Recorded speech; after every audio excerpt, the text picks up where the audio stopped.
Decisive strike changes, new events coming out, and much more. Ladies and gentlemen, boys and girls, I'm the King. Welcome back to the channel. Today we have a lot of exciting news for you guys. We just got the developer QnA, and there was a lot of information in it. We're going to be talking about everything and summarizing it for you guys in case you didn't see it, giving our opinions on some things as well. Before we jump on into this, we have a lot to talk about, so I'll make this quick. Right now, we're live on Twitch. Guys, we have an average of about 100 viewers on Twitch, so I'm practically begging you guys to come on out and show some support. Recently, we've been at it streaming again. We've been streaming every day on time, doing some longer streams, so I'd love for you guys to come on out. As soon as you finish watching this video, we'll be live. You can come and talk about things. Let me know how you feel about these changes and everything like that. So please come on out.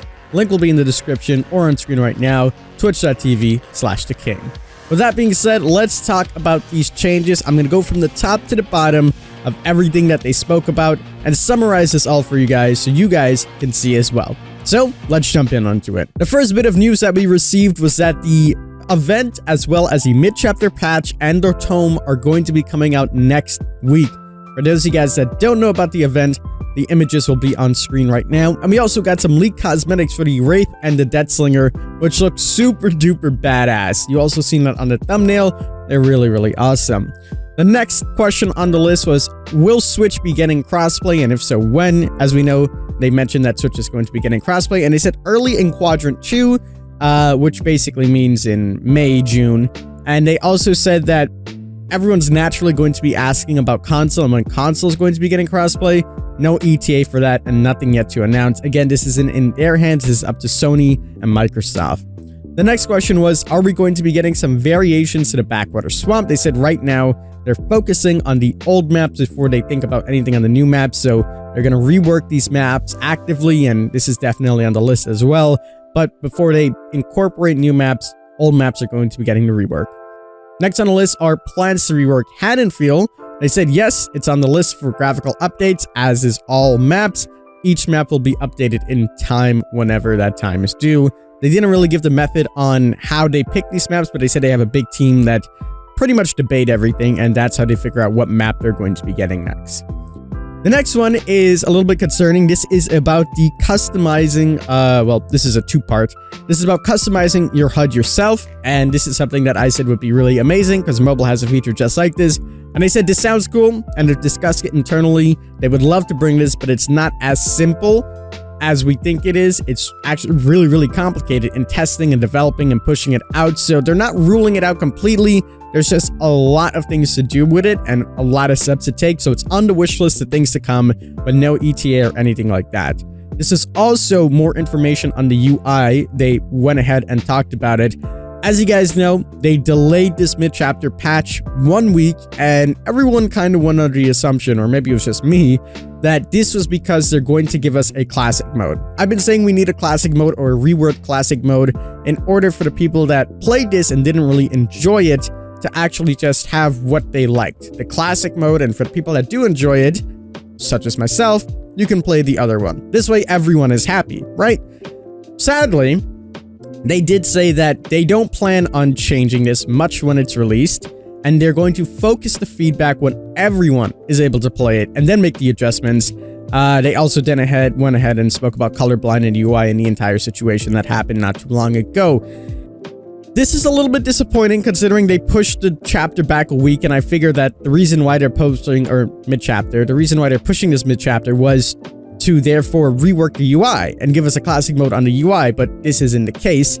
And I understand why they want everybody to go ahead and test this out to make sure that, you know, it's not just the PC, PTB players that think this is bad, but it's the entire community, or maybe it's the opposite. But if majority of the people are saying that it's bad on the PTB, and this is a large section of your audience that you have like maybe 20,000-30,000 people playing on the PTB, it's a big chunk of people.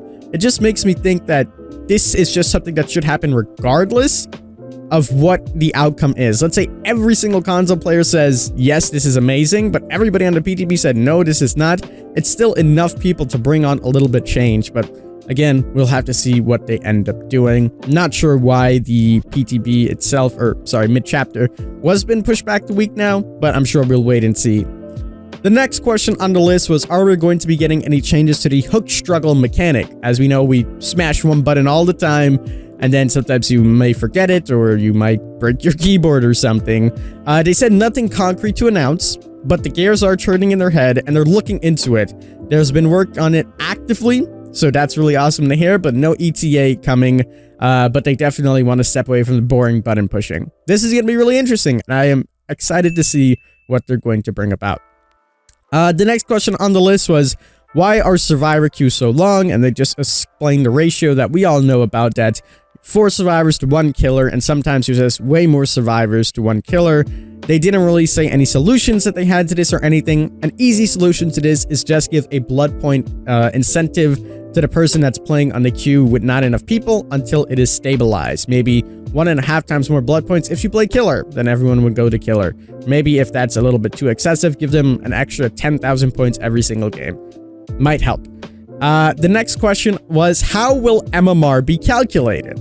This is an interesting one because we always said that if they give the formula to MMR, it will just be the emblem system again, because you'll just focus on what you need to do. This is why a lot of people tunnel and things like that, because it rewards you for doing that. They said they're not going to give us too much information because, again, they don't want people to exploit it. Nothing is set in stone, and this will consistently being tweaked. But it's going to be based around the kills and escapes. Not solely based around kills and escape, though, because they tried that, and it came out terribly, as we all saw. So they're going to add a little bit more elements to it, and we'll see how it works. Next question on the list was, will all killers be getting their own chase music? They said they want to do this when they update them, but they can't promise every single killer will get them. Beforehand, they said that every reworked killer was going to be getting some chase music. Now they're saying that they can't promise, which makes sense because some killers might be licensed that they're going to be reworking and things like that, and some might even have their own type of music, so makes sense. The next thing on the list was, will there be a key rework? Ooh. So obviously we know that Mori's got changed not too long ago, back in December, and ever since then everyone's been talking about this. I have a feeling that these key changes are going to be coming on out in this mid-chapter patch, and they're just not telling us so people don't spam the keys every single game. They said that there's a couple teasers about this. More changes on Mori's are going to be coming, and more changes on keys are going to be coming as well. This is not the final set in stone thing, so more Mori changes, more key changes. That's going to be awesome. They said, but at a later date, this is going to be coming. They said key escapes, according to stats, are only winning people games 2 or 3% of the time. So it's a very small statistic. That's why I prioritized the Mori instead of the key. But that doesn't mean that you don't see keys, because throughout the game, you might kill someone with a key, etc., etc. It's very hard to get to the end game state rather than the killer just mooring you straight off the bat, which is understandable. So they said changes are going to be coming. We just have to be patient and wait. And yeah. The next question on the list was, will we ever have custom perks or randomized perks? So a custom perk loadout, so that way you'll be able to save some perk loadouts that you've used before. And they said, yes, this is on the list, but no ETA will be posted. It does add a lot of high value. So hopefully in the future, we'll be seeing something like that. They said it's on a long list of things to come. Next question was plans to buff the pig or any weaker killers. They said the next 3 killers that are going to be getting reworked are Freddy, Demo, and Huntress. After they mentioned before, Freddy with the nerf, Demo, and Huntress with the 2 add-on overhauls. They're not able to mention the changes, and it's not in any order, and there's no ETAs on it. But it's not going to be a complete overhaul, just some adjustments. And they did say as well that the pig is one of the better performing killers overall, which is really interesting to hear, considering you don't see her a lot in the red ranks, and when you are playing the red rank, she's pretty bad. So again, this is just a case of us forgetting about the other ranks. I do it all the time about the newer players, rank 15s, rank 20s, etc. Apparently Pig is doing pretty good there. The next question was, will other game modes be added to DBD? They said no plans right now. Something they always talk about, but not in the pipeline. And next on the list, we have perk changes. Here are the big ones. So they have some work in design progress changes to Object of Obsession. Obviously, I believe it was Almo spoke about Object of Obsession changes. They said that this perk wasn't used that much and it's fine where it's at. But now they are changing the perk design a little bit. So on screen right now, what you are seeing is the proposed Object of Obsession changes. Now, again, this is really, really early in testing. This is not going to be guaranteed to come out. There's a lot of changes that could happen to this, so take it with a grain of salt. You can see the big red text in the bottom. So, object of obsession. This is the proposed idea and change that they have. Speaking of changes, Decisive Strike is going to be getting a change. I was actually in the process of making a video of perks that need to be changed, and Decisive Strike was on the list. My proposed change to the perk, I will say now, since that video is pretty much a flop, I basically said that Decisive Strike will be active but deactivated once someone else goes down. This way, it is a true anti-tunneling perk. You won't be able to get tunneled because if someone else is going down, you're clearly not being chased, right? Makes sense. The change that they have gone ahead and given us is as follows. Everything is the same. You get your Decisive Strike for 60 seconds, Sudden Killer for 5 seconds, but while active, the following interactions, Decisive Strike, this will basically deactivate it: repairing a generator, healing, cleansing a totem, sabotaging a hook, or unhooking other survivors. This essentially means if you do anything at all that will indicate that you're no longer in a chase, your Decisive Strike will be deactivated. I like this. I think this is great. This is a really good change to it. It does suck a little bit because if you accidentally get healed by someone, or if you are, repairing a generator by just tapping it and then the killer just shows up, kind of sucks in that sense. So you got to be a little cautious with it, because if someone pulls you off the hook and they just start healing you immediately, your D-Strike is gone, and if the killer's right there, you're screwed. So you got to keep that in mind. It would be interesting if they added maybe a little bit of a cooldown where you have a couple seconds to mess around with, but we'll see how this one goes over. This is not going to be in the mid-chapter patch. This is going to be coming out the chapter after that. So when the full brand new chapter comes out, this is when we're going to be getting the D-Strike changes. Next question on the list was, is game health chapter coming out? Is a game health chapter going to be in the game where we just have one chapter dedicated to health, as a lot of people in the community have mentioned?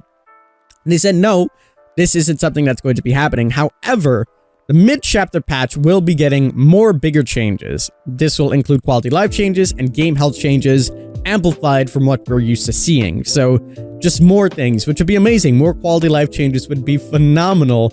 And game health, of course, is very, very vital. Next question on the list was changes to daily rituals. Short answer, no, sadly. Early game rework coming was the next question. And they said this has turned into something different, and they're going to talk about it later. Sucks we didn't get any info on it, but it is what it is. We know that almost a year ago, they teased a bit at an early game rework. Since then, we haven't heard anything about it, and it's pretty much been a year. So yeah, we're gonna have to see what this comes out to be, but they said that it's something completely different. The final question on the list was about the Blight FOV. And they said the Blight FOB will be changed, and they can give us an ETA now. They said it's not in this mid-chapter, but it's in the chapter that's coming up again. So that's awesome. The Blight FOV is finally going to be adjusted. They also said that the Legion is going to be fixed, not in the mid-chapter, but in a hot fix after the mid-chapter. Typically, they put those out. So there we go. Those are the changes all wrapped up and tied in a bow, or all the important Q&A questions, I should say, brought to you guys. I hope you guys did enjoy this video of me summarizing everything for you guys. That's pretty much important. I did miss a few things here and there, but I just didn't think they were vital. Like one of the questions were, why can killers tunnel, camp, and slug? If you want to see all of those, you can watch the Q&A for yourself or read up on their summary report. But this is everything wrapped up in a nice little bow tie. If you did enjoy, leave a like down below, subscribe if you're brand new, and share it around with your friends as well. Again, we are live on Twitch. Please, please, please come out. Again, all you need to do, click on the link in the description. You'll join a nice small community and have a wonderful time. I guarantee it. With that being said, I'm the King. I tip my crown to you guys, and we'll see you in the fog.